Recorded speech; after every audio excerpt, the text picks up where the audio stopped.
Дэлхийн боловсролд хүрэх таны гарц Neon төв боловсролын төв.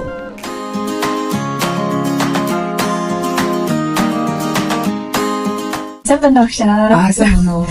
Манай Neon дээр тавтай мөрөл нийгэм чиглэсэн маркетинг хичээлийн өрөөнд бүгдээрээ хамтдаа сайн үлсэн аян хийлээ шүү дээ. Тэгээд талаараа та товч танилцуулаа, ямар хичээлийн оюутнууд ямар бие даалт хийдээ. За сайн байцгаана уу.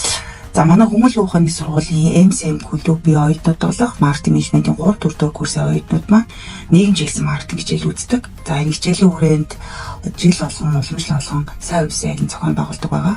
За энэ сайн үлсэн аягийн бол үндсэн гол зорилго маань одоо багшийн зүгээс бол оюутнуудыг мэдлэг чадвартай боловсруучсан болгохоос гадна хүнлэг энэрэнгүй хүнслэгэн байх гэсэн ухааны бий болох зорилготойгоор оюутнуудын хандлага төлөвшлийг зөв төлөвшүүлэх зорилготой явуулдаг юм аян бол байж ирж байгаа. За энэ жил бол 8 дахь жилдээ амжилттай зохион байгуулагдаж байна. За энэ жилийн хүрээнд бол маш өргөн зар хүрээтэй үйл ажиллагаа явагдсан. За түүний нэг нь бол Neon сургуулийн төвтэй хамтарч ажилласан үйл ажиллагаа байгаамаа. За үйл ажиллагааны гол үндсэн зорилго маань болохоор англи хэл сурах сонирхолтой, IELTS оноо өгөх сонирхолтой, за сурах арга барилаа сайн мэдгүй, IELTS өндөр оноо зорилготой айлуудаа сургалтын төвөө тэг сонгож мэдгүй энэ хүүхдүүдэд зориулаад энэ хүүхдүүдэд одоо Neon сургалтын төвийн мэдээлэл хүргээд дуулмаар одоо хүүхдүүдийн дунд тэсний уралдаан зохион байгуулад тэгээд шалгарсан хүүхдээс Neon сургалтын төв маань нэг жилийн IELTS өнөө сургалтанд орж байгаа нь бол бидний хувьд бол оюутнууд хамгийн том бүрэг оролт бол оюуны хөрөнгө оруулалт гэдэг. Энэ байгууллага бол боловсролын байгууллага бидний одоо нийгэмд хүлээж байгаа хариуцлага юу юм гэхээр өөрсдөө энэ олгож байгаа боловсролын үйлчилгээнийхэн мэдээллийг аль болох олон хүнд түгээх энэ зорилготой. Гадаадд яаж сурахын, тэтгэлэг яаж авахын, хэлээ яаж сайн сурахын, IELTS оноонд яаж бэлтгэхийн, ихэнх тэтгэлэг хаагур өгөгдөд байгаа. Тэгээ энэ яриануудыг бол ингээд түгээж авдаг аль болох. Тэнгүүд хүн хүч бага болохоор бүх сургуулиудаар орж чадахгүй. Аль болох л чадах чинь нэгэн олон хүнд энэ мэдээллийг түгээх. Энэ мэн бол одоо манай байгууллагын гол нийгмийн хариуцлага болчихж байгаа. Тэгээ таны хийж байгаа хичээл дээр суралцж байгаа оюутнууд маань манай байгууллага дээр орж туслахаараа юу гэсэн бэ гэхээр бидний тэр түгээдэг мэдээллийг авч яваад сургуулиудаар яриа хийгээд аль болох мэдээлэл түгээгээд энэ дээр бол цаг хугацаа зарцуулж хөтөлбөрөөр зарцуулсан байгаа. Тэгэхээр энийг би илүү сайн үлсэн аян гэж хараад байгаа. 63 хүүхэд судалж байгаа. Тэгээд манай дээр их ажиллах сонирхолтой идэвхтэй ингээд нэрийн авах нэг баг 15 хүүхэд бүртгүүлжсэн тийм. Яг ингээд ажилд ингээд явах болоод ингэсэн чинь 10 булаа буугаа. Тэгээд эцсийн байдлаар ингээд тайлангийн хүлээд авахд бол 6 хүүхэд үлдсэн. Тэгээд 6 хүүхэд маань 2 баг болоод 3 гураараа тус 2 нэг сургууль дээр очиж яриасан байлээ. Нэг оюутнууд ингээд идэв штэ. Хамаг цаг хичээлдэл зарцуулдаг. Сайн дуу анхтаал анхаарат идэг. Тим оюутнууд асар олон байдаг. Эсвэл ерөөсөө хичээлд анхаарахгүй хоёрынхаа хоббинд анхаараа яваад идэг тийм. Одоо ингээд байгууллага дээр ч гэсэн харагддаг. Ингээд шин төгссөн хүүхдүүд ингээд эренгүүтээ яг дарга тэ захирал ч юм уу менежер ч юм уу яг тэр ажлыг хий гэснийг хийх гээд өөр юм ингээ илүү сэтгэж хийдэггүй өөр юм дээр цагаа зарцуулдаг ч юм уу ийм хандлага төлөвш аюу нийтлэг байгаад идэг. Тэгэхээр энэ хандлагыг аль болох оюутан байхаас нь засна. Заавал ажил гээгүй зүгээр л нээлттэй авцсан. Тэгэхээр тэрийг сонирхож орж ирэх үгээд яг тэр сайн үлсэн аян явна гэдэг чинь өөрөө асар хөдөлмөр болж байгаа. Тухайн сургуультай холбогдсон зөвшөөрлийг авна, ангитай цаг тохирно, очин, яриагаа хийн. Хэдийгээр бид ингээ илтгэлийн бэлдээд өгсөн ч гэсэн угаасаа бид нар ч гэсэн ингээ очиж ярихад дийдэг. Зарим хүмүүс сонирхдаг яриа, зарим нь ерөөс огт хэрэггүй байдаг, зарим нь аль хэдийнэ мэдсэн байдаг. Тэгээ ингээ янз бүрийн ингээ хандлага гаргана тэн дээр. Тэгэхдээ тэр хүмүүс маань миний яриа сонирхолгүй байж юм уу тэ өөртөө итгэдэг болчих магадaltaй байдаг. Тэгэхээр тийх шаардлагагүй. Ямарваа нэг байдлаар нэг очоо яриад ганц хүүхдэд ч гэсэн чи нөлөөлж ажиллавал чиний хийж байгаа ажлын чинь тийм үр дүн тийм тоо. Цаана тэр бүтэн гэр бүл байгаа шүү дээ. Одоо нэг удмын сан тийм тэтэр чи ингээ хэрэгтэй боловсролын зүгээс ийм мэдээлэл түгээж байгаа. Тэгэхээр 30 хүүхдэр очоо яриа хийлээ 29 чиний яриаг одоо сонирхгүй байж болно. Ганц хүүхдэд л чиний яриа сонирхолтой байсан бол бараг тэр хангалттай гэдэг. Энэ яриаг өгөөд бас ингээ тайвшруулсан байгаа. Одоо нийгэм чиглэсэн маркетинг гэдэг чинь нэгдүгээр одоо нийгмийн хариуцлагыг хийж гүйцэтгэх нь хоёрдугаар байгууллагаас сурталчлан тийм. Ерөөсөө л үндсэн шин чанарны юм байна гэж бодоод таны одоо зааж байгаа энэ хичээл дээр би бүр өөрөө саналаа тавьдаг. Эрг агшаа та ийм гоё хичээл заадаг бол манай байгууллага дээр бас сайн улсын аян хиймээр байна. Та оюутнуудаа зарлаад өгөөч гэдэг ингээ оролцсон. Тэгээ манай байгууллагын өсөлтөд хүлээж авсан багштай баярлалаа. Баярлалаа. Ер нь бол яг энэ үйл ажиллагааг би энэ өнцгөөс харсан л да. Юу гэхээр зэрэг оюутнууд маань хандлагаа сайжруулахын тулд, цаацгээ сайжруулахын тулд Neon сургалтын төвтэй хамтарч ажиллаад хамгийн том хөрөнгө бол оюуны хөрөнгө. Тэгээ тэр утгаараа хичээл зааж авсан. За тэндээсээ манай хүмүүс зах зээлийн судалгаа явуулсан. За зах зээлийн судалгаа явуулсан англи хэл сурах сонирхолтой. IELTS-ийг аваад гадагшаа сурах сонирхолтой, аль байгууллагад хандгаа мэдгүй ийм усууд бол маш их байсан багшаа. Тэгээ бидний одоо зорилттой бүлэг маань энэ ус юм байна гэдээ бид нар тэн дээр бол илүү төлхөө одоо санаа тавьж ажиллаад тэгээд эсэгийн уралдаан зохион байгуулад эсэгийн уралдаанаас төрүүлсэн тохиолдолд одоо ингээд нэг жилийн IELTS үнэгүй төлбөр өгнө гэсэн нэг удаа сургалтын төв ямар мундаг одоо сургалтын төв бэ. Тэгээ нийгмийн хариуцлагын хүрээнд тест талхасныг хэрэгэлсэн гэж би сонсон. Тэгээд энэ дээр бол багшийн зүгээс тэ нэг ч гэсэн хүүхдэд гэрт нь хэрэгтэй зүйл одоо хийж өгсөнд нь бол нэг удаа сургалтын төвийн хамт олондоо маш их баярлж байгаа. Манай үеийнүүд бол ямар хандлагыг яасан бэ гэхээр нөгөө сэтгэл гэдэг юм маш их чухал гэж боддог миний үдтэй. Ингээд хүн боловсралтай нийтлэгтэй чадвартай байгаас гадна хүн байх гэдэг нь өөр юм чухал учраас бүгд маань таг хоёр сурж байна. Тэ төлөвлөгөө сурж байна. Зах зээлийн судалгаа сурж байна. Хэрэгжүүл сурж байна, үр дүн бэлтгэх сурж байна. Манай ажил яг та нэглийн тул хүүхдүүдийн одоо боловсролын мэдээллийг түгээж үзтгэлээс ажиллаад хүүхдүүдийн хандлага маш сайн одоо сайжирсан гэж би харсан. Тэгээд экзамений уралдаанд цаамаа болсон шүү дээ. Зүгээр л очиод бас ингээ мэдээлэл өгөөд тахад нэг асуудал. Үнэхээр чин сэтгэлээсээ сурах хүсэл эрмэлзэлтэй тийм хүүхдтэй хам бол бас манай дээр ирж сурах энэ боломжийг олох чинь бас өөртөө бидний нийгмийн хариуцлага шүү дээ. Тэгээд бид нар өнгөрсөнд бол олон төрлийн тэтгэлэг олгож ирсэн. Бүтэн тэтгэлэг. Тэгээ эндээс анзаарсан зүйл нь юу юм гэхээр яг өөрөө сурыг гэж ингэж дотроос хүсээгүй хүүхэд бол тэтгэлэг олгосон сурдаггүй юм байна. Өнгөө юм үнцэнэг байдаг үг гэдэг шүү дээ. Тэгээд хичээлээ таслаад ингээ аяанда замхраад алга болчихдог. Бүр нэлээд хэдэн тохиолдол бид байгаа. Тэгэхээр энэ удаагийн тэтгэлэг бол нэлээд хариуцлага тавиад би үнэхээр сурах хүсэл өрмөлцөлтэй байна. Би үнэхээр дэлхийн түвшинд сурмаар байна. Надад ийм чадамжинд байна гэд. Ялангуяа чинь дундаж оноо өндөр байна гэдэг чинь чухал шүү дээ. Тэгэхээр нэгдүгээр харж байгаа зүйл нь голчтон юм тийм. Хоёрдугаар харж байгаа зүйл нь миний одоо чин хүсэл эрмэлзэл юу юм гэдэг эсээ бичүүлэх. Эсээ бичих уралдаан зарласан байгаа шүү дээ. Хоёр хүүхэд материал явуулсан. Биднээс өмнө ингээд дуртай явж байгаа бас нэг хоёр хүүхэд мөхт ордог ч юм хандлага байна. Юм жоохон итгэхгүй. Тэгэхээр ийм боломж бэлэн байж хаад үнэхээр сурах эрмэлзэлтэй бол заавал одоо эцэгийнхээ мөнгөийг үрээд авахгүй тий. Азаа үзээд өөрөө ч гэсэн тэндээс нэг юм сурах шүү дээ. Ингээд энэ тэмцээнд ингээд оролцоод бид нар дээр бүтэн жил англи хэл сурах, үнэгүй сурах энэ боломж байна. Тэгэхээр энэ тэтгэлэгт бас өрсөлдөөсөө гэдэг энэ тэмцээнийг үргэлжлүүлж байгаа. Хоёр хүүхдээс чинь шалгаруулна гэдэг чинь хангалттай өрсөлдөөн биш.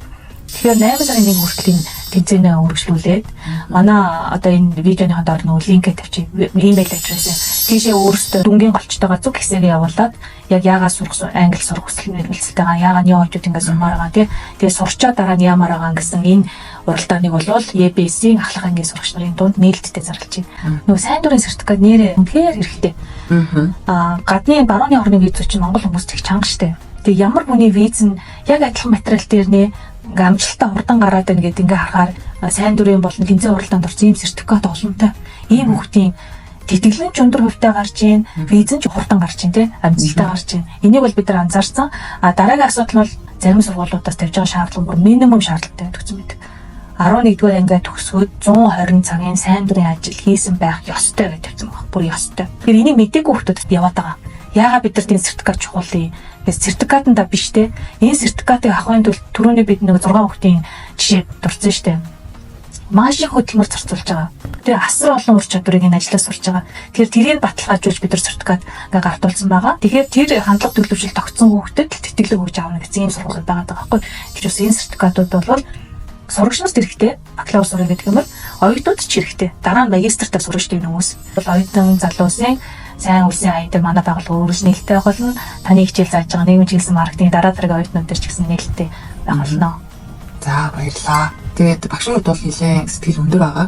Өчигдөр бид нэр сэлб гол мод тэрж чаад нэг 4-5 өргөн царганы бүрээд сайн үсээ айнаа явуулсан. Тэгээд тэр сайн үсээ айнаа өчигдөр бол бид нэгээ дүгнээд одоо багштайгаа нэлээд 63 хүүхэд ингээд тий 64-өөс сууж хагаад өөр дүнгээ дүгнсэн байгаа. За тэгээд ялангуяа нёд сургалтын төвдөр ажилласан 6 хүүхдүүд бол бахархтаа нарахгүй волонтер сертификат надад үзүүлээд багшаа ингээд амар цэглэл дээр яваад маш их юм сурсан бид нэр те таны хэлээд байдаг тэр нөгөө soft skill буюу хандлага төлөвшөл гэдэг дээр бид тэр цаг бай сурлаа те зах зээлийн судалгаа сурлаа төлөвлөгөө сурлаа хэрэгжүүл сурлаа те өмжийн сэтгэлээ хандаж сурлаа зүйлээ ингээд бид маш олон талын тэтгэвртэй болж байгаа ийм гоё волонтер сертификат тасандаа маш их баяртай байна маш үр дүнтэй юм зүйл одоо хийж сурлаа гэдээ бас талхлын угаас дамжуулсан байгаа. Тэгээд танаа нёд сургалтын одоо төвийн хамт олонд ингээд нийгмийн хариуцлагын хүрээнд тэр тусмаа одоо боловсролын салбарт тодорхой хэмжээний үр өгүүлжтэй хөрөнгө оруулалт хийж сайн үсээ хийж явж байгаа хамтарч ажилласан танартай маш их баярлалаа.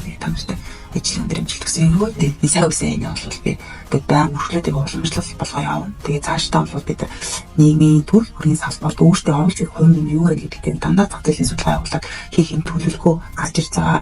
Одоо жил ирэх тусам л энэ маань илүү одоо сайжраад боловсронгуй болоод эндээс бид нар мэдлэг хөгжүүлж аваад тэгээ явж байгаа. Тэгээ нийгэмд бас нэгэрэлт хэрэгцээтэй байгаа хэсэгт нь өөртөө тусламжийг түгээж хиймсэн гэсэн энэ бодлоо өгдөлж аваа. Энийг бас багшийн зүгээс цааш нь хөгжүүлээд явнаа. Баярлалаа.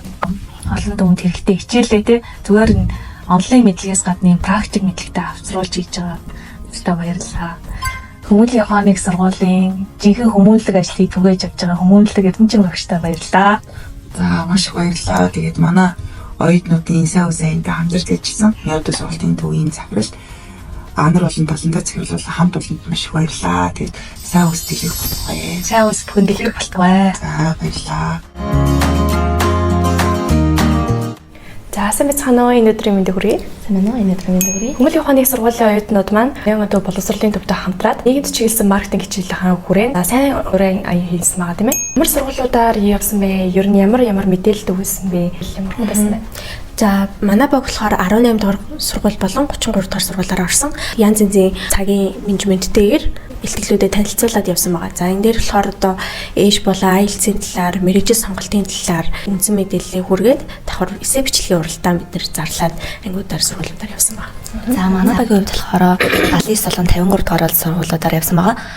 Тэгээд тухайн одоо сургуулиудаар явхад багш нар бол нийгмийн ажилтнуудаас баярлалаа гэж хэлье. Мэргэжил сонголт английн талаар 10 жилийн хүүхдүүдэд ингээд түгээн дэлгэрүүлэхэд цагийг гаргаж өгсөнд баярлалаа. Багч гисэн хүүхдүүдэд одоо тухайн мэдлэгийг ингээд түгээсэндээ баяртай байгаа. Сайн дурын үйл ажиллагаа явуулж хахад ер нь өөрт нь хамгийн сурсан одоо чухал зүйл нь байсан бэ? Нээлттэй байж сурсан. Юмыг аливаа зүйлийг зохион байгуулж төлөвлөгөөтэй илүү байх хэлээ сурсан манай багийн хувьд бол одоо манай багийн 3 гишүүний хувьд болохоор мөнгөтгий болохоор сургуулийн нийгмийн ажилчид болон багш нартай цаг товлох айгүй чухал өөрөө хэрэгцлийг бол гүйцэтгэсэн. Ариун балгийн манай хувьд болохоор 10 жилийн ангиудаар явж байхад бол мэргэжил сонголт болон английн талаар мэдлэгийг танилцуулан илтгэлтэйсэн. Тэгэхэд айгүй хүүхдүүд айгүй сонирхолтой байлаа. Бид гураас их асуулт асуужсан. Би миний хувьд болохоор төвчүүлэх зорилготойгоор ч юм уу нэмэлт мэдээллийг бол өгсөн. За миний хувьд болохоор хувь хүний талаас болон мэргэжлийн талаас аль нь хэцүүлийг сурсан гэж харж байгаа. За хувь хүн дээр жишээлбэл одоо хүнтэй харилцах мэдээж 10 жилийн нийгмийн ажилчдад болон багш нартай цаг товлоод уулзахад ямар үйл ажиллагаа хинд юуг яаж хүрэх гээд байгаа гэдгийг хүмүүст ойлгуулах нь айгүй чухал байдаг. Яг харилцааны тал дээр цаг товлолт тэгээд хувийн зохион байгуулалт хэцүүл сурсан. Тэгвэл мэргэжлийнхэн өнцгөөс нь сурсан зүйлээ тайлбарлуулах ямар байсан бэ? Одоо өөрийнх нь хийсэн ажил болон хичээл онлайн практиктэй хэр холбогдчихсэн бэ? Мэдээж хичээлтэй холбож ярих юм бол зах зээлийн сегмент гэдэг маань өөрөө маш чухал зүйл гэж харагдаж байгаа. За яагаад бид нар 10-аас 12 дугаар ангийг ерөөдөө сонгож авч байгаа вэ гэхээр энэ хүүхдүүд маань 10 дугаар ангиасаа бэлдэж эхлэх юм бол 12 төгсөхдөө шууд гадаад явах боломжтой яг насны сегмент дээр явж байгаа. Тэгээд үе үеэсээ шалтгаалаад бас одоо хүүхэд болгоны хариу үйлдэл нь харилцан адилгүй өөр байдаг. Ямар өнцгөөс тайлбарлаж ярих уу гэдгийг судлах шаардлагатай мэдээж. Яг мэргэжлийн талаас гэвэл одоо яг дөрөвний хэлсэнчлэн зах зээлийн сегментээ судлаад яг юу хинд юу хүрэх гээд байгаа гэдгийг маш сайн судалж төлөвлөх хэрэгтэй юм билээ. Тухайн хүмүүс ч одоо нөгөө яг ингээд уйдах ч юм уу яг үндэ дээдвэрийн аяга уйдах тал руу болчт юм билээ. Яг entertainment тал руугаа сонирхолтой байлаар мэдээлэл хүргвэл илүү үр дүнтэй юм байна гэдгийг бол мэргэжлийн талаас л харсан. Сайн дурын ажил хийх сонирхолтой байгаа оюутнууд бас зөндөө байдаг тийм. За тэр оюутнуудад хандаж ямар зөвлөгөө өгөх вэ? Эхнээс нь ер нь яг ямар сайн дурын ажил хийж байгаа гэдгээ маш сайн судлаарай. Эхнээс нь багаараа нэг ярилцаад ч юм уу эсвэл өөрөө ганцаараа явах гэж авал ганцаараа сайн төлөвлөж аваад нийгмийн ажилтан болон багш сурагчтайгаа хамгийн түрүүнд эртнээс холбогдоорой гэж юм хэлмээр байна. Экстений хувьд болохоор 10 жилийн хүүхдүүдийн дунд зохион байгуулсан байгаа. Энэ болохоор боловсролын үнцэн бол бидний амьдралд ямар чухал үүрэг оролцоо вэ гэдгийг бол зорилгын хүрээнд бол бичүүлсэн байгаа. Мөн 10 жилийн мэдээлэл хүргэсэн бас сурагчтай хэлэхэд болохоор өөртөө ихтэй байгаараа одоо нөгөө эссе бичлэгийн уралдаан зарлахад бол жоохон ингээд хангалтгүй байсан тоо оролцож байгаа хүүхдүүдийн тоо.